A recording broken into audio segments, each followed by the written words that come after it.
Bismillah. Je lus ceci pour la première fois dans l'ouvrage étrange de von Junst. Cet Allemand excentrique qui mena une existence très curieuse et mourut d'une manière aussi affreuse que mystérieuse. J'eus la chance d'avoir accès à son Unaussprechlichen Kulten dans l'édition originale, également connue sous le nom de Livre Noir, publié à Düsseldorf en 1839, peu de temps avant qu'un sort funeste ne se fût acharné sur l'auteur. Les collectionneurs de livres rares connaissent le Unaussprechlichen Kulten, principalement grâce à la traduction médiocre et remplie d'inexactitudes qui parut dans une édition pirate à Londres chez Bridewell en 1845, et à la version soigneusement expurgée que publia la Golden Goblin Press de New York en 1909. Mais le volume que je découvris par le plus grand des hasards était l'un des exemplaires allemands au texte intégral, protégé par une épaisse reliure de cuir noir et des fermoirs de fer rouillé.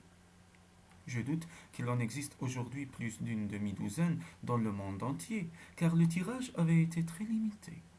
De surcroît, lorsque les circonstances dans lesquelles l'auteur avait trouvé la mort furent connues, nombre de possesseurs du livre, saisis de panique, le brûlèrent. Von Junst passa toute sa vie, 1795 à 1840, à approfondir des sujets interdits. Il voyagea dans toutes les parties du monde, se fit admettre au sein d'innombrables sociétés secrètes et lut des quantités d'ouvrages et de manuscrits ésotériques peu connus. Dans l'original aussi trouve-t-on dans les chapitres de son livre noir tantôt d'une clarté d'exposition surprenante et tantôt d'une ambiguïté déconcertante. Des affirmations et des allusions de nature à glacer le sang de l'homme qui prend le temps d'y réfléchir. Le fait de lire ce que von Junst a osé laisser imprimer suscite des spéculations inquiètes quant à ce qu'il n'a pas osé dire, ainsi quels pouvaient bien être les sombres sujets débattus dans ces pages à l'écriture serrée qui constituaient le manuscrit inédit sur lequel travaillait von Junst durant les derniers mois précédant sa mort, et qui gisait déchiré et éparpillé sur le plancher de la pièce fermée à clé et verrouillée, où l'on devait le retrouver, sans vie, des marques de griffes acérées sur la gorge.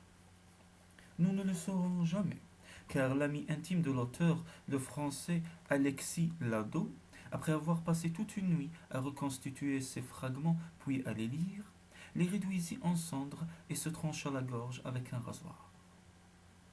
Néanmoins, le contenu de ce qui a été publié fait déjà frissonner, même si l'on accepte l'opinion commune selon laquelle ces pages ne reflètent que les divagations d'un fou.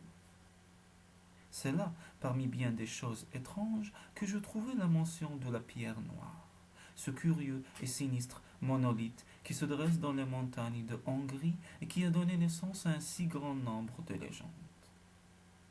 Von Junst ne lui accorde pas une très grande place. L'essentiel de ses recherches concernait des cultes et des objets entourés d'une sombre adoration, qui, soutenait-il, existait encore à son époque.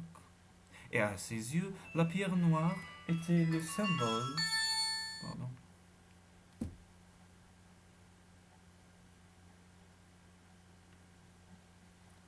de quelque ordre ou de quelque créature, disparue et oubliée depuis des siècles. Mais il en parle comme l'une des clés, terme qu'il utilise bien des fois avec des implications diverses, et qui constitue l'une des obscurités de son ouvrage. En outre, il fait brièvement allusion à des scènes curieuses auxquelles, selon ses dires, on pouvait assister, près du monolithe, au cours de la nuit de la Saint-Jean. Il mentionne la théorie d'Otto d'Ostmann, selon laquelle ce monolithe serait un vestige de l'invasion des Huns, érigé pour commémorer une victoire d'Attila sur les Goths. Von Junst contredit cette assertion sans citer le moindre fait à l'appui de sa réfutation, et se contente de remarquer qu'attribuer l'origine de la pierre noire aux Huns est aussi logique que de supposer que Guillaume le Conquérant a fait bâtir Stonehenge. Cette implication d'une très grande ancienneté piqua ma curiosité, Après bien des difficultés, je parvins à mettre la main sur un exemplaire rangé par les rats et tombant en poussière. Des vestiges des empires perdus. De Dostmann, Berlin, 1809. Verlag del Drachenhaus. Je fus déçu de découvrir que Dostmann faisait allusion de manière encore plus brève que von Junst à la pierre noire, lui consacrant seulement quelques lignes et la considérait comme un objet relativement moderne et comparaison des ruines gréco-romaines d'Asie mineure, son sujet favori. Il admettait son incapacité à comprendre les caractères à demi effacés gravés sur le monolithe, mais les déclarait mongoloïdes sans erreur possible. Bien que la lecture de l'ouvrage de Dostmann m'ait appris peu de choses, j'y trouvais la mention du nom du village le plus proche de la pierre noire. Strekoi Kvar, mon inquiétant puisqu'il insignifiait approximativement la ville des sorcières. Un examen minutieux des guides et revues de voyage ne me fournit pas d'autres renseignements. Stregoic Var, bien que je n'ai pu le découvrir sur aucune carte, était situé dans une région isolée, peu fréquentée, loin des routes suivies ordinairement par les touristes. Mais je trouvais matière à réflexion dans le folklore magyar de Darnley. Dans un chapitre consacré aux mythes et rêves, il mentionnait la pierre noire et rapportait quelques-unes des curieuses superstitions s'y attachant, notamment la croyance selon laquelle une personne s'endormant à proximité du monolithe serait ensuite hantée à jamais par de monstrueux cauchemars. Il citait également des récits de paysans concernant des gens trop curieux qui avaient pris le risque d'aller contempler la pierre la nuit de Saint-Jean, et qui étaient morts, fous furieux, parce qu'ils avaient vu quelque chose là-bas. Ce fut tout ce que je pus glaner dans l'ouvrage de Darnley, mais mon intérêt en fut d'autant plus éveillé, car je sentais que la pierre noire était baignée d'une aura nettement sinistre. La suggestion d'une sombre antiquité, l'allusion répétée à des événements surnaturels se produisant au cours de la nuit de la Saint-Jean, tout cela réveillait en moi quelques instincts endormis, de même que l'on devine, sans vraiment l'entendre, le courant d'une rivière noire et souterraine au cœur de la nuit. Et je sentis soudain un lien entre cette pierre et l'un des poèmes étranges et fantastiques écrits par le poète fou Justin Geoffrey, le peuple du monolithe. Des recherches ultérieures m'apprirent que Geoffrey avait bien écrit ce poème au cours d'un voyage en Hongrie, et je ne doutais plus que la pierre noire fût le monolithe auquel il faisait allusion dans ses vers étranges. En relisant ces strophes, je sentis à nouveau en moi cette agitation confuse et singulière, l'instigation du subconscient que j'avais déjà remarqué en voyant la mention de la pierre pour la première fois. Je cherchais justement un endroit où aller passer quelques jours de vacances. Je pris une décision aussitôt. Le lendemain, je partais pour Stregoïkovar. Un train suranné m'emmena de Temesvar et me dépassa à la gare la plus proche de mon but. Mais il me restait encore un long chemin à parcourir. Après 3 jours passés dans une diligence brinque-ballante, j'atteignis le petit village situé dans une vallée fertile, très haut, au cœur des montagnes couvertes de sapins. Le voyage lui-même fut sans histoire, mais au cours de la première journée, nous passâmes à proximité du champ de bataille de Chamval, où le courageux chevalier, commandant des troupes polonaises et hongroises, le comte Boris Vladinov, avait opposé une résistance aussi brave qu'inutile aux armées victorieuses de Suleiman le Magnifique, lorsque le grand Turc avait déferlé sur l'Europe orientale en 1526. Le cocher de la diligence me montra sur une colline proche un grand amoncellement de pierres croulantes, sous lequel, dit-il, reposaient les ossements du courageux comte. Je me souvins d'un passage des guerres turques de Larsen, après l'escarmouche au cours de laquelle le comte, avec sa petite armée, avait fait reculer l'avant-garde turque. Le comte se tenait au pied des murs à demi effondrés du vieux château de la colline, donnant des ordres et déployant ses troupes lorsqu'un aide de camp lui apporta une petite boîte laquée. Celle-ci avait été trouvée sur le corps de l'illustre chroniqueur et historien turc Selim Bahadur, tombé au cours du combat. Le comte en sortit un rouleau de parchemin et se mit à le lire. Il n'alla pas très loin dans sa lecture, car il devint tout pâle, et sans dire un mot, replaça le parchemin dans la boîte. Puis il la glissa sous son manteau. Au même instant, une batterie turque dissimulée ouvrit soudain le feu. Comme les boulets frappaient le vieux château, les Hongrois furent horrifiés de voir les murs s'écrouler et ensevelir le courageux comte. Privée de chef, la valeureuse petite armée fut taillée en pièces. Comme la guerre fit rage dans le pays au cours des années qui suivirent, personne ne vint jamais rechercher les ossements du valeureux combattant. Aujourd'hui encore, les gens du pays montrent un énorme tas de ruines près de Chamval, sous lequel, affirment-ils, repose ce que les siècles ont laissé du comte Boris Vladimir. Stregoy-Kavar m'a paru comme un petit village assoupi et rêveur qui apparemment faisait mentir son sinistre nom. Un petit pays oublié où le progrès n'était pas passé, les vieilles maisons, les costumes et les manières encore plus surannées de ses habitants appartenaient à un autre siècle. Les gens étaient aimables, un peu curieux, mais sans se montrer indiscrets, bien que les visiteurs venus du monde extérieur fussent extrêmement rares. Il y a 10 ans, un autre Américain est venu ici et a passé plusieurs jours dans notre village, me dit le propriétaire de l'auberge où j'étais descendu. C'était un jeune homme au comportement bizarre. Il se parlait à lui-même, un poète, il me semble. Je compris qu'il faisait certainement allusion à Justin Geoffrey. Oui, c'était un poète, répondis-je, et il a composé un poème sur un paysage proche de ce village. Vraiment, l'intérêt de mon hôte était éveillé. Dans ce cas, comme tous les grands poètes ont des façons bizarres de parler et de se comporter, il est certainement devenu très célèbre, car je n'ai jamais rencontré un homme au comportement et au langage plus étrange. Comme cela arrive souvent avec les artistes, répondis-je, il a surtout été reconnu après sa mort. Il est donc mort. Il est mort en poussant des hurlements dans un asile d'aliénés, voici 5 ans. Quel dommage, quel dommage, soupira mon hôte avec compassion. Pauvre garçon, il a contemplé trop longtemps la pierre noire. Mon cœur fit un bond dans ma poitrine, mais je dissimulai mon vif intérêt et dis d'un ton désinvolte. J'ai entendu parler de cette pierre noire. Elle se trouve quelque part près de ce village, n'est-ce pas? Plus près que ne le souhaiteraient des chrétiens, répondit-il. Regardez. Il m'entraîna jusqu'à une fenêtre à losange et me désigna les pentes couvertes de sapins des montagnes bleues et rêveuses. C'est là-bas que se trouve cette maudite pierre, après la paroi nue de cet éperon que vous apercevez. Plût au ciel qu'elle fût réduite en poussière et cette poussière jetée dans le Danube, pour qu'elle soit emportée jusqu'à l'océan le plus profond.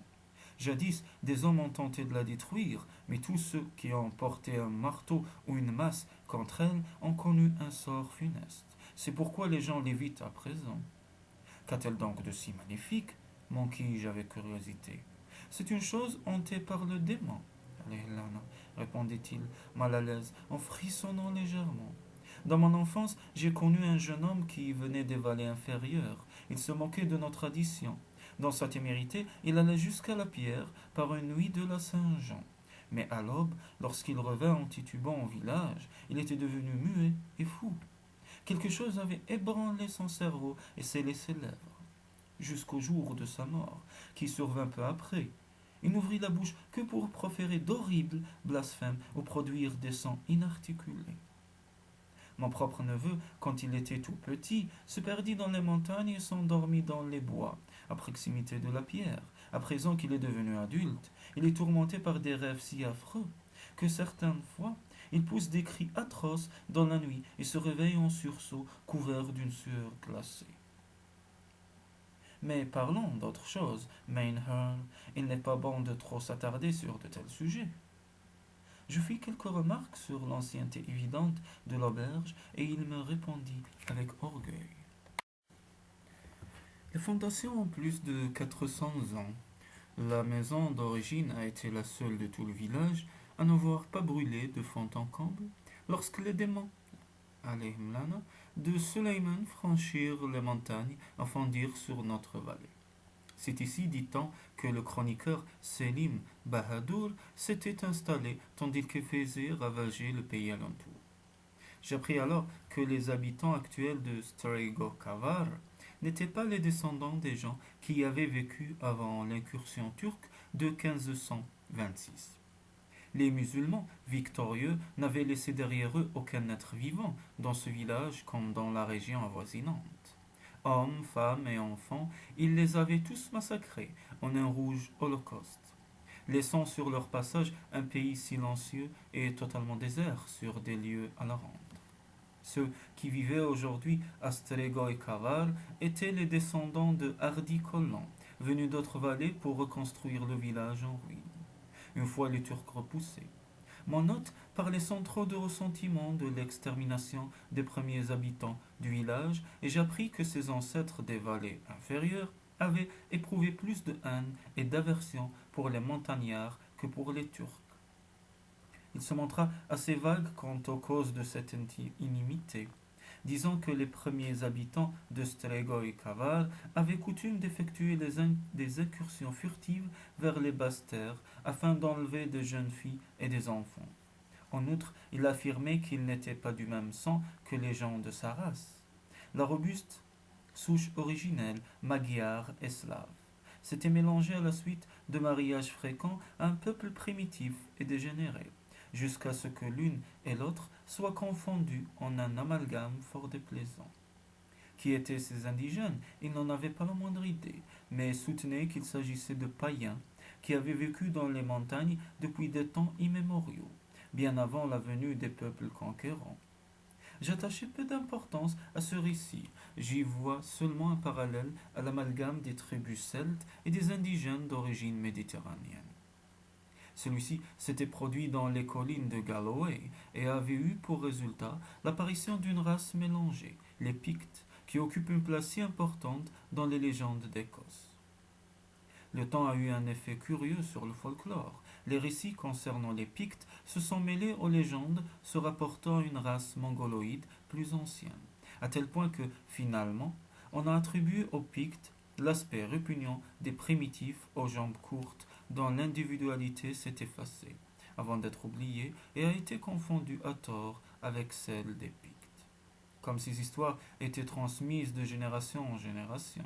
De la même façon, pensais-je, on pouvait sans doute faire remonter les attributs soi-disant non humains des premiers villageois de Strego et Kavar à des mythes plus anciens tombés en désuétude concernant des envahisseurs huns et mongols.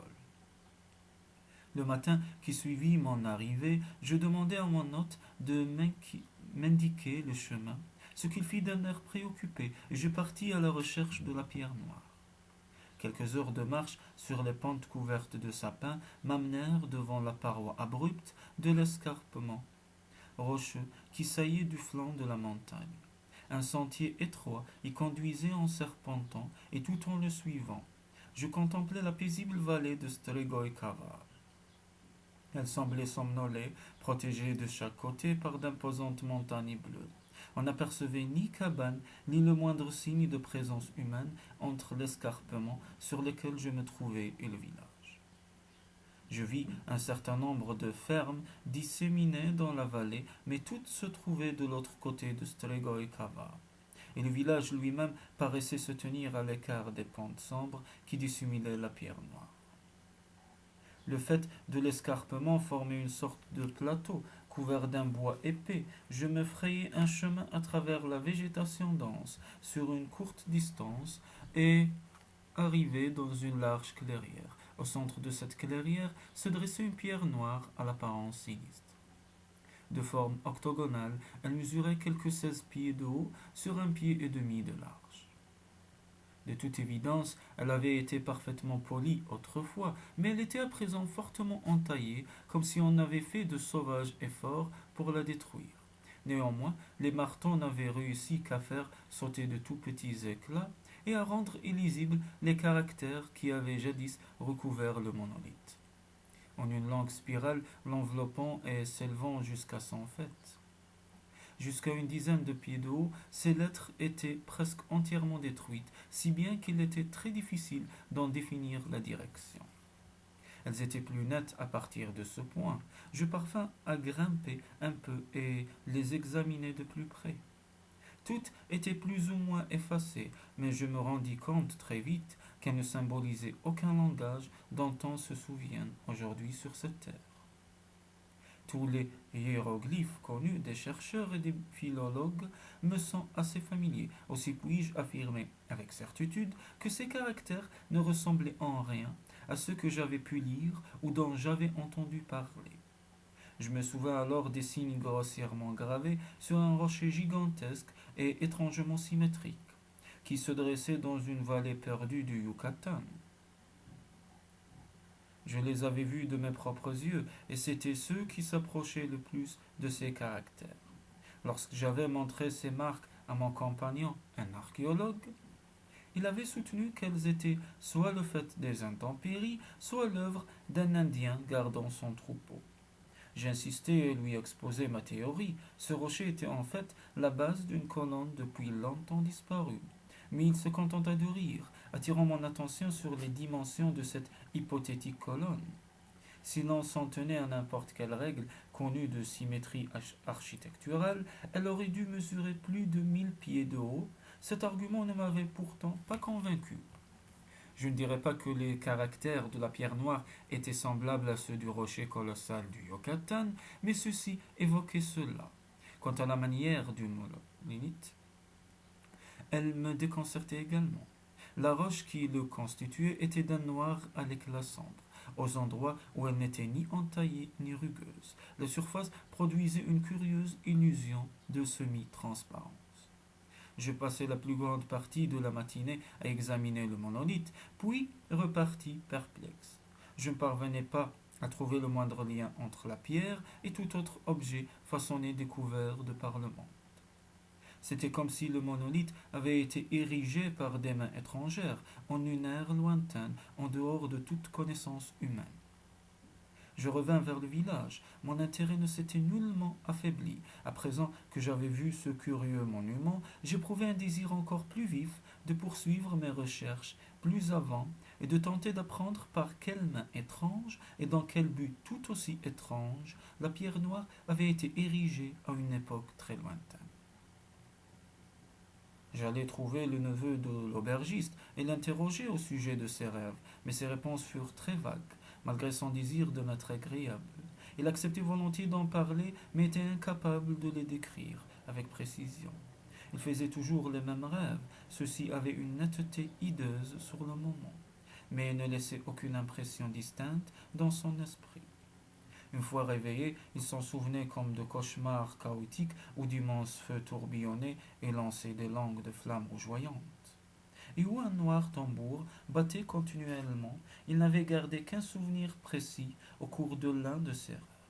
Il avait vu la pierre noire, non pas dressée au flanc de la montagne, mais posée, telle une flèche sur un château noir aux dimensions colossales.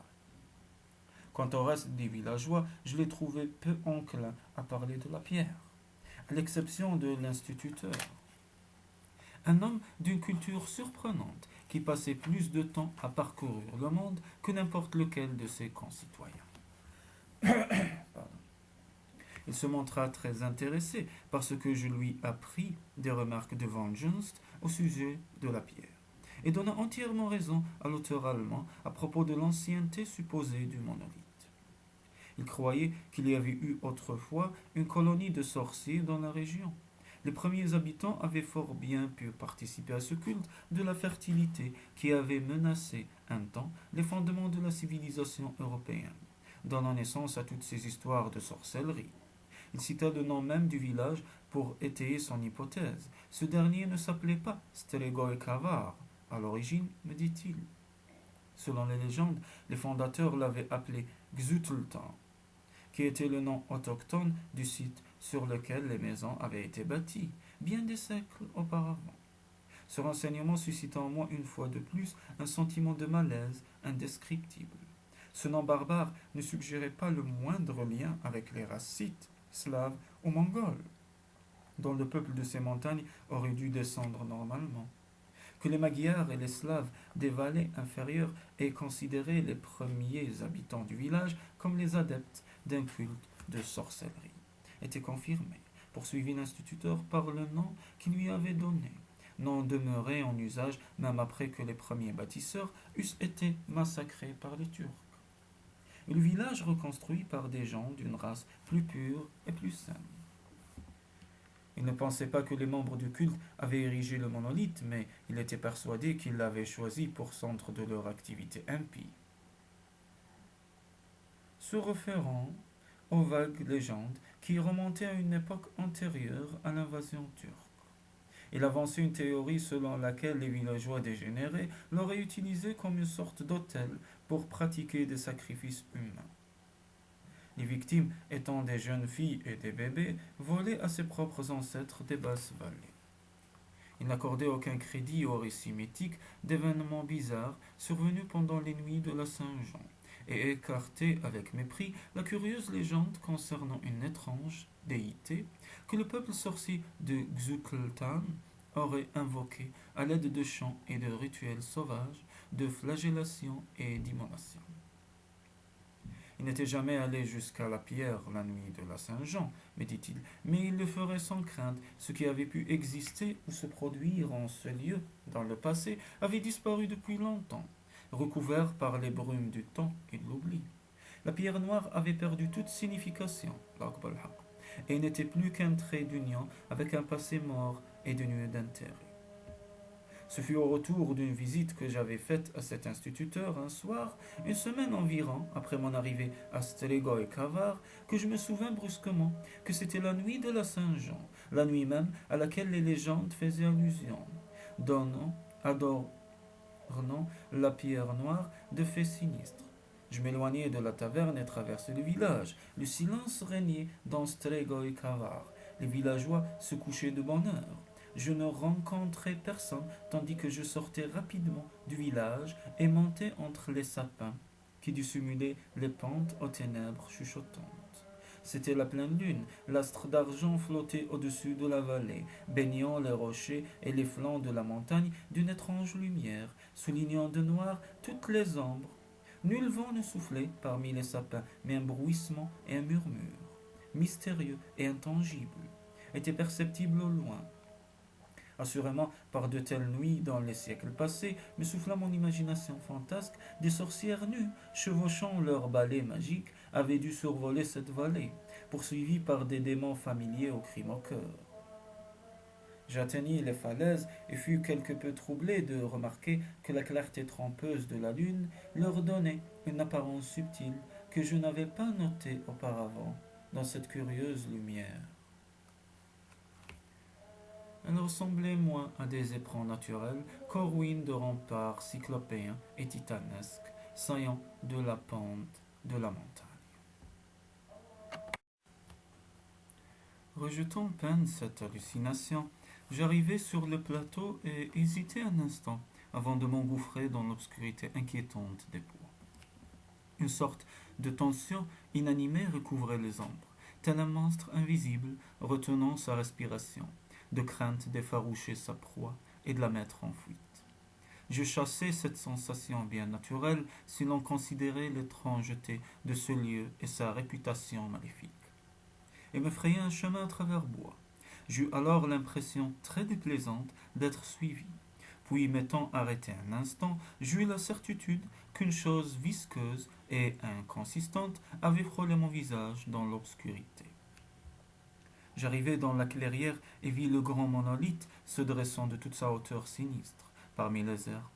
À l'oreille du bois, du côté de l'escarpement, un rocher formait une sorte de siège naturel.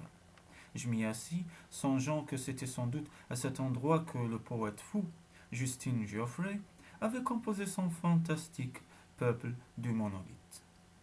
L'aubergiste croyait que c'était la pierre qui avait fait chanceler la raison de Geoffrey, mais les germes de la folie avaient été semés dans le cerveau du poète bien longtemps avant sa venue à Strigoi Kavar. Un coup d'œil jeté à ma montre m'apprit que minuit approchait. Je m'assis plus confortablement, attendant que les spectres, quelle que fût leur nature, apparaissent devant moi. Une légère brise nocturne se leva parmi les branches de sapin, évoquant la plainte irréelle de pipeaux lointains et invisibles, jouant un air fantastique et maléfique. La monotonie des sons et la fixité avec laquelle je contemplais le monolithe produisirent sur moi une sorte d'hypnose. Je m'assoupis, je luttai contre cette somnolence, mais bientôt le sommeil me gagna.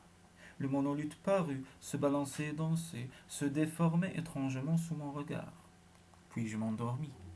Je rouvris les yeux et voulus me lever. Je restai figé sur place, comme si une main glacée me maintenait et m'immobilisait. Une terreur indicible s'empara de moi. La clairière n'était plus déserte. Une foule silencieuse et étrange l'avait envahie. Et mes yeux écarquillés notèrent certains détails bizarres, barbares dans leurs costumes, que ma raison me disait être archaïques et oubliés depuis longtemps, même dans cet arrière-pays. Assurément, pensais-je, ce sont des villageois venus là pour tenir une étrange assemblée. Mais un second coup d'œil me révéla que ces gens n'étaient pas des habitants de Strigoi Kavar. Ils appartenaient à une race plus petite et plus trapue, offrant plus bas, au visage plus large et plus sombre. Certains avaient des traits slaves et magyars, mais ces traits étaient dégradés, comme le résultat d'un métissage avec une race étrangère, plus vile, que j'étais incapable de reconnaître. Pour la plupart, ils portaient des peaux de bêtes sauvages et leur apparence générale, tant chez les hommes que chez les femmes, reflétait une bestialité obscène. Ils me terrifiaient et me répugnaient, mais ils ne me prêtaient aucune attention. Ils formèrent un vaste demi-cercle devant le monolithe et entonnèrent une sorte de mélopée, levant les bras en l'air et agitant leur torse en rythme. Tout le regard était tourné vers le sommet de la pierre, qu'ils paraissaient invoquer. Mais le plus étrange de tout, c'était la faiblesse de leur voix. De toute évidence, à moins de 50 mètres de moi, des centaines d'hommes et de femmes entonnaient un chant sauvage, et pourtant leur voix me parvenait comme un murmure léger et indistinct, comme si elle franchissait d'immenses étendues à travers l'espace ou le temps. Devant le monolithe, on avait allumé une sorte de brasier, d'où s'élevaient les tourbillons d'une fumée jaunâtre, abjecte et nauséabonde. Celle-ci allait curieusement s'enrouler en une spirale ondoyante autour de la flèche noire, semblable à un énorme serpent sans consistance. Deux silhouettes étaient allongées à côté du brasier, une jeune fille entièrement nue, pieds et poings liés, et un bébé qui n'avait apparemment que quelques mois. De l'autre côté du feu, une vieille sorcière hideuse était accroupie, un tambour noir de forme bizarre posé sur ses genoux. Elle battait ce tambour de ses paumes ouvertes en de lents et légers coups, mais je n'en entendais pas le son. Le rythme des corps qui se balançaient s'accéléra, et dans l'espace découvert qui séparait la foule du monolithe, une jeune femme nue s'élança, les yeux brillants, sa longue chevelure noire flottant au vent. Tournoyant d'une façon vertigineuse sur la pointe des pieds, elle franchit l'espace libre et se jeta à terre devant la pierre où elle demeura prostrée. Un instant plus tard, une silhouette fantastique suivait la sienne. Un homme l'air sain d'une peau de chèvre dont le visage était entièrement caché par une énorme tête de loup lui servant de masque. Il ressemblait ainsi à être monstrueux, surgi d'un cauchemar, horrible mélange d'éléments humains et bestiaux. Il tenait un faisceau de longues et minces branches de sapin liées ensemble à leur extrémité la plus large. La clarté lunaire se reflétait sur une chaîne d'or lourd passée autour de son cou. Une chaîne plus mince, reliée à la première, suggérait quelques pendentifs, mais celui-ci manquait.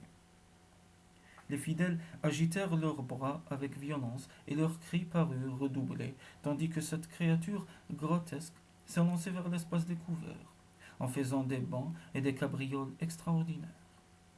Rejoignant la jeune femme étendue devant le monolithe, il se mit à la cingler à l'aide des branchages qu'il tenait à la main.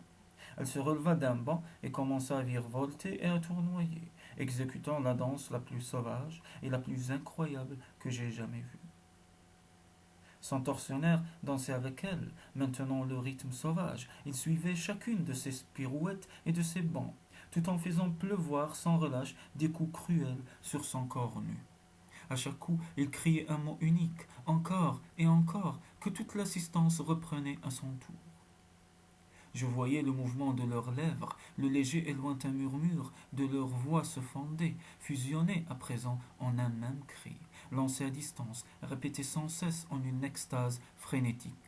Mais ce qu'était ce mot unique, je ne pouvais le distinguer. Les danseurs tournoyaient et pirouettaient sauvagement, tandis que les spectateurs, restant à leur place, suivaient le rythme de la danse. Balançant le buste et se tenant par le bras, la démence croissait dans les yeux de l'adoratrice aux cabrioles vertigineuses et se reflétait dans les yeux de ceux qui la regardaient. La frénésie tourbillonnante de cette danse insensée devint encore plus sauvage et extravagante. Elle prit un caractère bestial, obscène. La vieille sorcière hurlait et battait son tambour comme si elle était devenue folle furieuse. Les verges claquaient et sifflaient un air démoniaque. Le sang coulait le long des membres de la danseuse, mais elle semblait indifférente aux coups cruels. Cette flagellation, tel un aiguillon, l'incitait à se livrer à de nouvelles cabrioles en une débauche de mouvements frénétiques, bondissant au centre de la fumée jaune, qui étendait à présent de fins tentacules pour saisir les deux silhouettes tourbillonnes. Elle parut se fondre dans ce brouillard abject et s'en faire un voile. Soudain, apparaissant à la vue de tous, suivie de près par la créature bête qui la fouettait, elle se lança dans une indescriptible succession de mouvements violents et fous, d'une rage incroyable. Puis, parvenue sur la crête de cette vague démentielle, elle se laissa tomber brutalement sur l'herbe, tremblante et haletante, comme si, après tant d'efforts frénétiques, elle était complètement épuisée.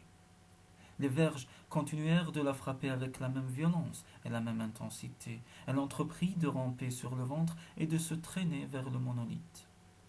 Le prêtre, c'est du moins ainsi que je l'appellerai, la suivit cinglant ce corps sans défense de toute la puissance de son bras, tandis qu'elle poursuivait sa reptation, laissant sur la terre piétiner une large traînée de sang. Elle atteignit le monolithe à bout de souffle et pantelante, l'enlaça de ses deux bras, puis couvrit la pierre glacée de baisers passionnés et brûlants en une adoration frénétique et impie. Le prêtre, en masque bestial, fit un bond prodigieux, rejetant les verges éclaboussées de sang. Les fidèles, hurlant et la bave aux lèvres, se jetèrent les uns et les autres, se mordant et se griffant, s'entre-déchirant vêtements et chair en un accès de bestialité aveugle. Le prêtre saisit l'enfant d'un large mouvement du bras et, criant à nouveau le nom, fit tournoyer au-dessus de sa tête le bébé vagissant avant de lui fracasser le crâne contre le monolithe et de laisser une tache horrible sur la sombre surface. Glacé d'horreur, je le vis éventrer le petit corps de ses doigts nus et bestiaux, puis asperger la flèche de sang à pleine poignée. Enfin, il jeta la forme rouge et déchiquetée dans le brasier, noyant ainsi flammes et fumée sous une pluie écarlate. Derrière lui, les brutes folles furieuses hurlaient sans fin le nom. Brusquement, tous se jetèrent sur le sol et restèrent prostrés, se contorsionnant comme des serpents. Le prêtre leva et écarta ses mains sanglantes en un geste triomphal. J'ouvris la bouche pour hurler mon horreur et mon dégoût, mais seul un gémissement rauque en sortit. Une créature énorme et monstrueuse, ressemblant à un crapaud, était accroupie au sommet du monolithe. Je vis la silhouette boursouflée, molle et répugnante, qui se découpait sur la clarté lunaire et enfonçait dans ce qui aurait été la face chez tout être normal. Des yeux immenses, entre des paupières clignotantes, ils reflétaient toute la concupiscence, l'avidité abyssale, la cruauté obscène et le mal monstrueux qui avait traqué les enfants des hommes, depuis que leurs ancêtres s'étaient déplacés. Aveugle et la peau nue dans les cimes des arbres, ses yeux effroyables contenaient toutes les choses impies et tous les secrets abjects qui dorment dans les cités sous-marines et fuient la lumière du jour dans l'obscurité des cavernes originelles. Et c'est ainsi que cette créature immonde, que ces rites impies de sadisme et de sang avaient évoqué dans le silence des collines, clignaient des paupières et lorgnaient d'un regard mauvais ces adorateurs bestiaux, prosternés devant elle en une humilité abjecte. À ce moment, le prêtre au masque de bête prit dans ses mains brutales la jeune fille attachée qui se débattait faiblement, et l'éleva vers l'horreur juchée sur le monolithe. Comme la monstruosité lascive et baveuse prenait une profonde aspiration, quelque chose céda en moi, et je perdis connaissance, miséricordieusement. J'ouvris les yeux sur une aube encore blanche. Tous les événements de la nuit me revinrent brutalement en mémoire, et je me relevai d'un bond, lançant des regards stupéfaits autour de moi. Le monolithe se dressait décharné et silencieux au-dessus de l'herbe qui ondoyait verte et intacte. Sous la brise matinale, en quelques enjambées rapides, je traversai la clairière. Ici, les danseurs avaient sauté et bondi, piétinant et dénudant le sol, et là, l'adoratrice s'était contorsionnée dans sa pénible progression vers la pierre. Arrosant la terre de son sang, pourtant pas une seule goutte rouge n'apparaissait sur cette herbe vierge. J'examinais en frissonnant le côté du monolithe contre lequel le prêtre bestial avait fracassé le crâne du bébé volé. Mais nulle marque sombre, nul sinistre caillou de sang n'y était visible. Un rêve, tout cela avait été un sauvage cauchemar. Ou alors, je haussai les épaules. Quelle netteté extraordinaire pour un rêve. Je regagnai le village en silence et pénétrai dans l'auberge sans être vu, et je demeurai là à méditer sur les étranges événements de la nuit. J'étais de plus en plus enclin à écarter la théorie du rêve. Il était évident que ce que j'avais vu était une illusion et n'avait pas de substance matérielle. Néanmoins, j'étais persuadé que j'avais contemplé l'ombre.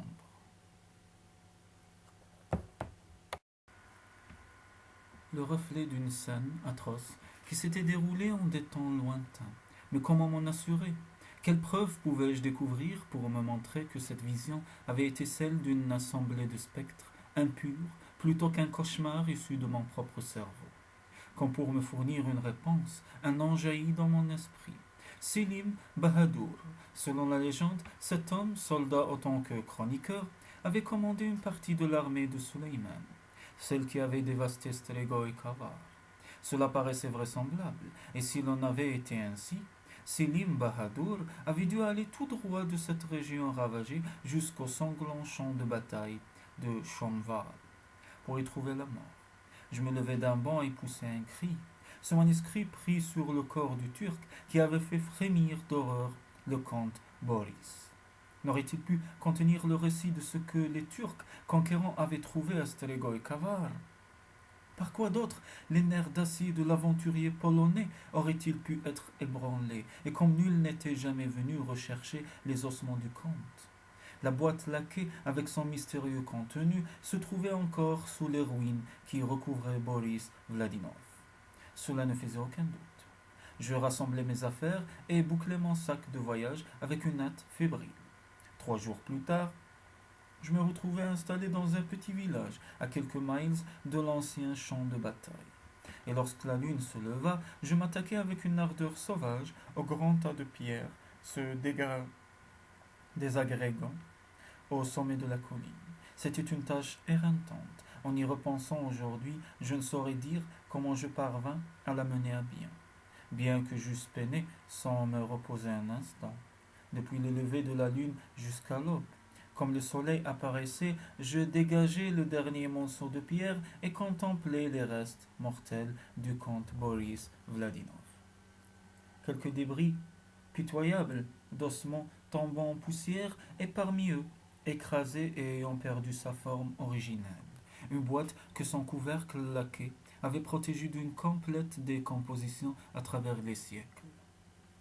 Je m'en saisis avec une impatience frénétique, remis en place quelques-unes des pierres sur les ossements et m'éloignai en hâte. Je ne tenais pas en effet à être découvert en ce lieu par des paysans soupçonneux et passer pour un profanateur de sépultures. De retour dans ma chambre d'auberge, j'ouvris la boîte et découvris un parchemin presque intact. Il y avait autre chose dans la boîte, un petit objet de forme trapue.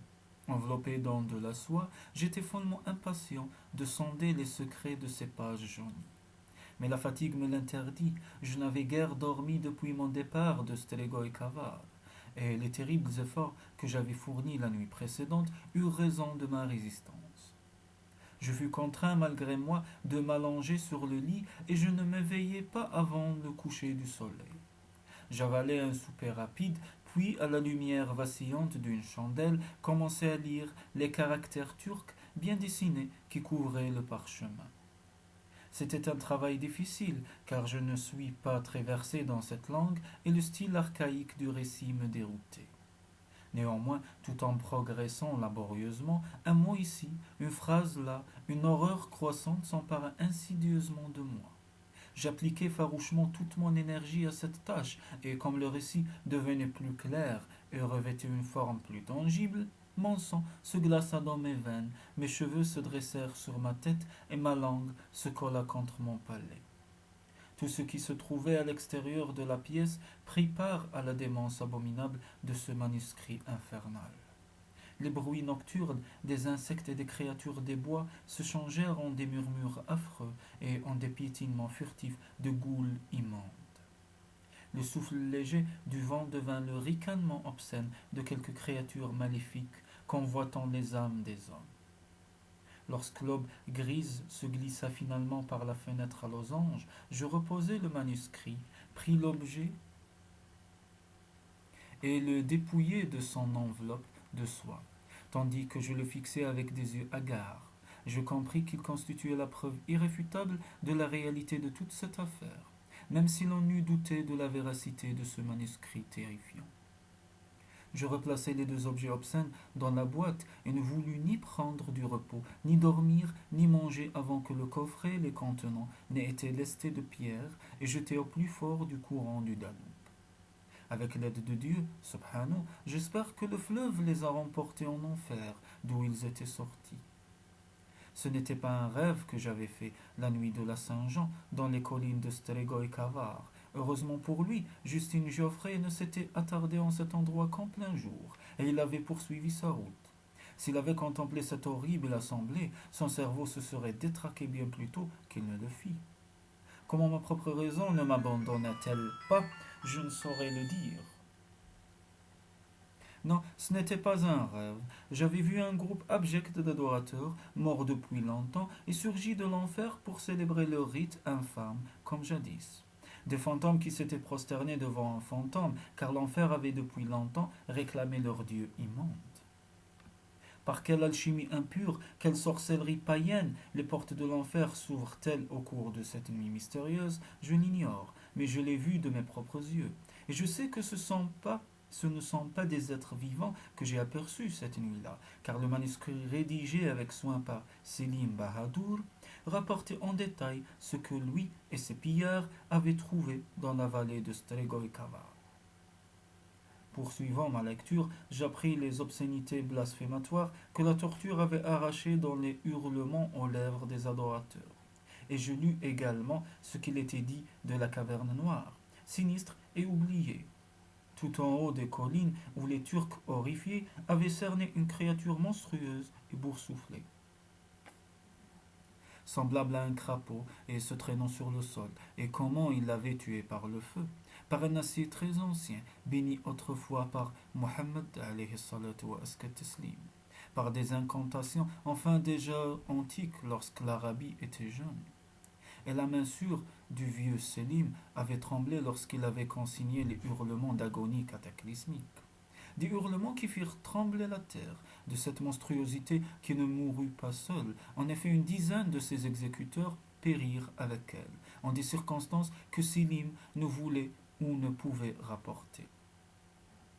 Et cette idole, trapue en or massif et enveloppée dans de la soie, était une image de la monstruosité. Selim l'avait arrachée à la chaîne d'or qui encerclait le cou du grand prêtre en masque avant son exécution. Il est heureux que les Turcs aient dévasté cette vallée abjecte par la torche et le glaive purificateur. Des spectacles tels que ceux qu'ont contemplés ces montagnes maussades appartiennent aux ténèbres et aux abîmes des ayants oubliés. Non, ce n'est pas la peur de cette créature crapaud qui me fait frissonner dans la nuit. Elle est enchaînée en enfer avec sa horde répugnante et ne recouvre la liberté que pour une heure au cours de la plus étrange des nuits de l'année. Comme je l'ai vu de mes propres yeux, quand à ses adorateurs il n'en demeure aucun.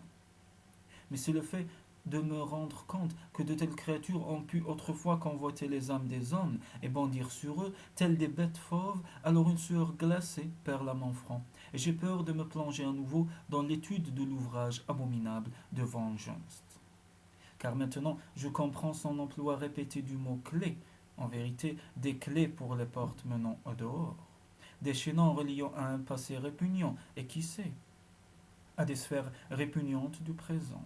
Et je comprends également pourquoi les escarpements ont l'apparence de remparts sous la clarté lunaire, pourquoi le neveu de l'aubergiste, hanté par des cauchemars, a vu en rêve la pierre noire, telle une flèche posée sur un château noir aux dimensions cyclopéennes. Si jamais les hommes entreprennent des fouilles dans ces montagnes, ils découvriront peut-être des choses incroyables sous ces pentes protectrices.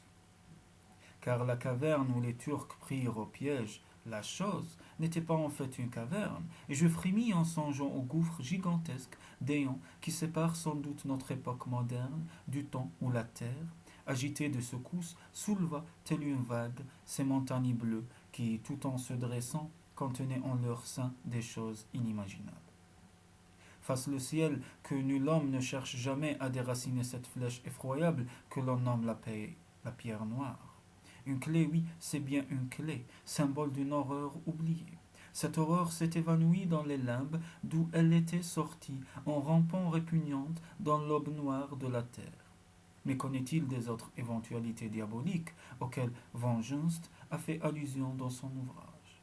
Que dire de la main monstrueuse qui l'a étranglé et a pris sa vie? Depuis que je lus ce qu'avait écrit Selim Bahadur, je ne puis plus mettre en doute ce que j'ai trouvé dans le livre noir. Tout est vrai, l'homme n'a pas toujours été le maître de la terre, mais l'est-il à présent? Et une pensée m'obsède. Si une entité aussi monstrueuse que le maître du monolithe est parvenue à survivre aussi longtemps après l'époque indiciblement lointaine qui était la sienne, quelles formes innommables peuvent se tenir cachées aujourd'hui encore en des recoins obscurs du monde?